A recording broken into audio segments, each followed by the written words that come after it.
Takas, but no aim. Flame shot!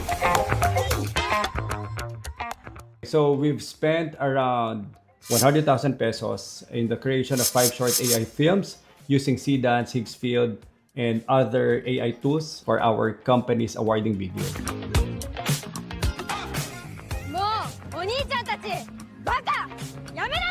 Hi, I'm Ian Madrid, CEO of a 3,000 company that operates within the Philippines, Singapore, and Dubai.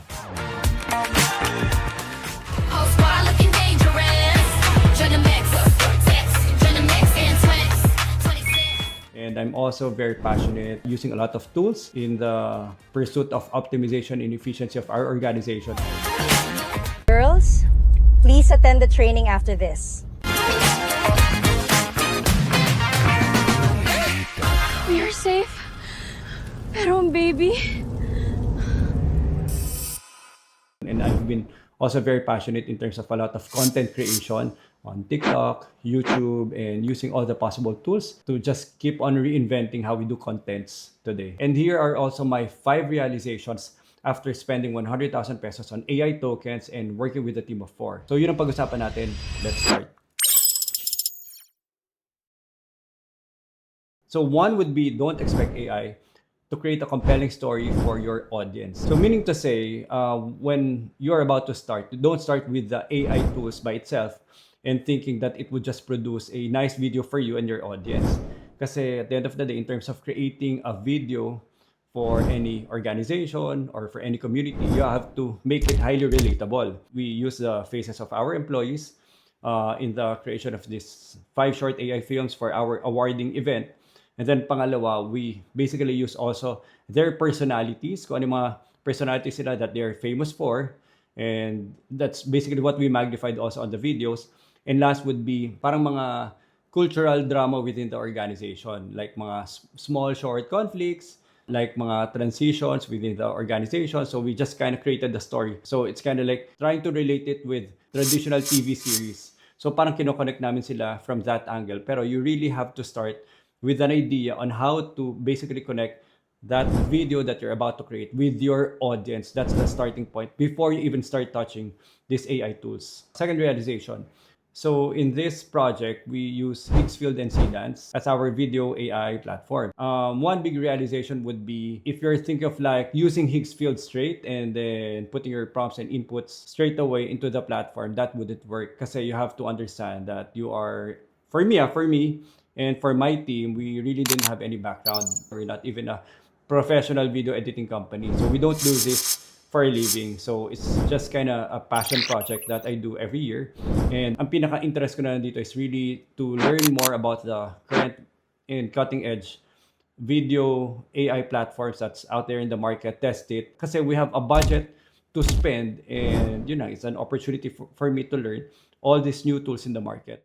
So, paano namin siya ginawa? Raw input, let's say, coming from your brain and from your fingers, typing on the keyboard, don't go straight to Higgsfield. Use other AI tools first, like Claude and ChatGPT, to basically tell ChatGPT or Claude that you would be using Higgsfield. So, ang entire brainstorming mo would be on ChatGPT and Higgsfield. Kasi, they would be producing a prompt specifically for Higgsfield.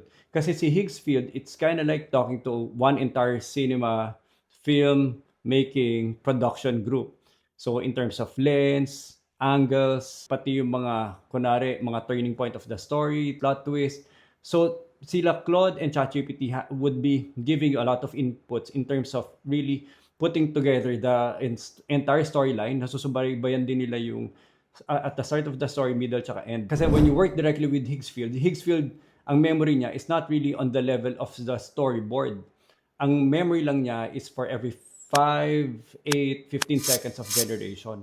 So, doon lang siya nag-exist. So, it really doesn't understand everything, yung full context ng story mo. So, you work with Claude, you basically iron out, polish your storyboard. Sa Claude, siya na rin magpo-produce ng, let's say, ng mga, kunwari, mga gagamitin mo ng mga camera angles, mga camera lens, cinematic shots, delivery ng mga characters, nag-input din sila doon. So, ang laki na natutulong ng let's say Claude or ChatGPT in terms of polishing it. So all you have to do is just put it on Higgsfield and then generate it.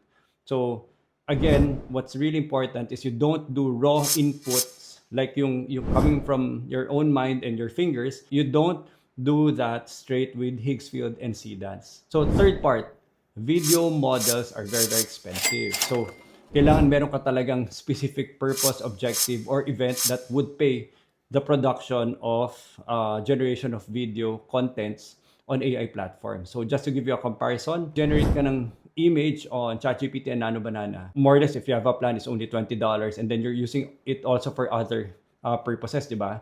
Like research and all that stuff. So yung pag-generate ng image is kind of like free already. But for video models, you have to pay it for every generation, and the cost of every generation. For us, during this time, for every 10 seconds of generation, it's around $2. At sa Higgsfield, it's kind of like times 3 times 4. So lumalabas, parang nagge-generate yung 120, parang mga 350 to 400 pesos, or more or less, parang mga $6 to $8 for every generated video. And that is very expensive for every 10 seconds. So imagine, just to create a story, meaningful story within, kunwari, mga short films na titignan natin sa YouTube, mga AI films, it should run around anywhere from 3 minutes to 10 minutes. So just running that 3 minutes, it's already very expensive for every 10 seconds. So imagine the planning, the preparation, and cost that you have to do for every 10 seconds. So iba ang mindset when you are using AI video tools versus shooting it with a camera with real actors. Magkaiba yung mindset and perspective in the creation of content. Fourth realization would be investment first on faces of characters, character costume and design, and last would be location setting. So yung tatlo na yon are basically prepared in advance. So we have one team member whose job is basically to generate those three. And ito gusto ko sabihin sa inyo, whenever you work with Higgsfield or Seedance, you cannot assume right away that it would just have a consistent understanding of your character. Kasi ang character mo might have a different look sa front, side, tsaka sa back.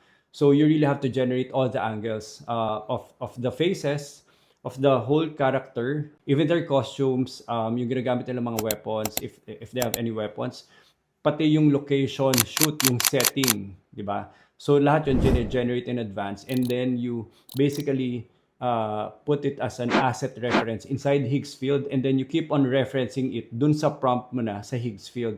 So very important ang referencing kasi that is what will make all your asset, characters, location setting, and everything very consistent from start to finish of all the videos generated. Once you're working inside Higgsfield, para mo na lang siyang tinatag. You're basically referencing all the assets you've uploaded and prepared in advance, yung mga faces, costumes, location shoot, setting. You have to keep on referencing it dun sa prompt that you are telling Higgsfield, do sa 10 seconds na gusto mong i-generate.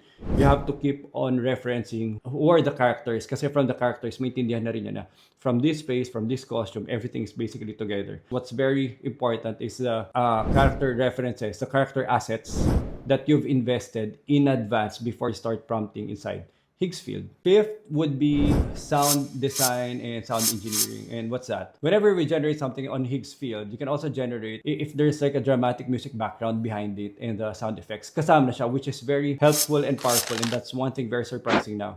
Kasi the first time, let's say, Sora came out, it was just a lot of video generation without any sound effects behind it. So ang hirap eh. You have to generate sound effects, and that's a separate headache and problem. But right now, everything comes with its own sound effects. Kaya sobrang convenient and powerful yung may mga sound effects and sound background.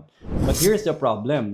So one entire scene na magra-rise ang tension, magka-climax, tapos magkakaroon ng, let's say, ng payoff. Ang mahirap doon is basically parang iba-iba yung music background because it was generated differently. So what we're doing, we're using CapCut and Vato to basically create our own background music behind it. Tapos sinasabay na rin namin. And if you watch the film we've created, you'd be hearing so many background music and sound effects for every part of the video. And gusto ko lang sabihin na 80% of what you are hearing was added manually using siguro mga sounds coming from CapCut, anywhere from sound effects and background sound, and Envato. 80% of that was added. So without it, hindi namin madedevelop yung drama and tension na consistent and continuous na parang isang harmonious music background siya na pinapakinggan mo na, let's say, nagkakaroon ng rising tension, magda-drop yung beat, or yung suspense, magda-drop yung suspense in timing of, let's say, in the delivery of a dialogue. sasabay din siya. So yung mga ganung parts na yun, we really have to create it manually. And I think medyo malayo pa yung AI in terms of like the polishing of specific sounds that we want to hear. Kasi right now, ang pinaka nagde-detach sa kanya is you are generating videos every 10 seconds. So bonus realization, after spending 100,000 and after creating 5 short AI films from that investment of 100,000, after showing it to the entire company, ang question would be, was it worth it? Uulitin ko pa ba to? And would I recommend it? First, it's really worth it. Kasi first time ever, you really have to look at it from a point of view na we've been able to create a feature video film in our awarding na sobrang nag-enjoy lahat ng mga tao without disturbing any employee. So we just gathered photos of whatever was available on the internet, in our internal apps, tsaka sa social media. We just combined all of those pictures and very accurate yung mga naging appearance sila dun sa AI film na create namin. Pangalawa, yes, it's very expensive, but context is key. Kung gagamitin namin for, let's say, a film na we have a budget for, if we're using it for an awarding, wedding event, may mga budget talaga mga companies create this engaging film for their audience, definitely it's far, far worth it kasi magastos ang di ba, mga cameras. It's very expensive, location shoot, umuulan, you have to use cars, you have to go into the right setting, costumes. Imagine nyo yung mga ginawa naming settings doon and setup nila. Hindi naman kami makakagawa ng mga spaceship. You have to work with animators. So if you put everything into context, it's very, very cheap for the type of film and content that you would be able to produce. Pangatlo, would I recommend it?